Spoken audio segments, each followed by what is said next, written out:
இருசக்கர வாகனம் மீது தனியார் பேருந்து மோதியதில் பின்னால் அமர்ந்து சென்ற பெண் மீது பேருந்து சக்கரம் ஏறி சம்பவ இடத்திலேயே பலியானார். கரூர் மாவட்டம் குளித்தலை அருகே உள்ள வாலியாம்பட்டியைச் சேர்ந்தவர் குழந்தைவேல் மனைவி பூங்குடி வயது 40.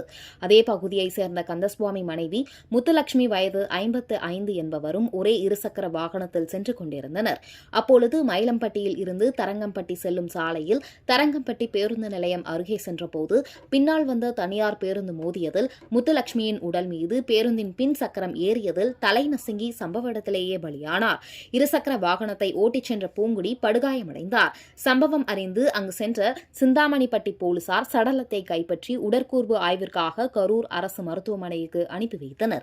மேலும் இந்த சம்பவம் குறித்து பூங்குடியின் கணவர் குழந்தைவேல் சிந்தாமணிப்பட்டி காவல் நிலையத்தில் கொடுத்த புகாரின் பேரில் போலீசார் தனியார் பேருந்து ஓட்டுநர் கரூர் மாவட்டம் நாகனூர் கிராமத்தைச் சேர்ந்த முபாரக் அலி வயது 53 என்பவர் மீது வழக்கு பதிவு செய்து விசாரணை மேற்கொண்டு வருகின்றனர்.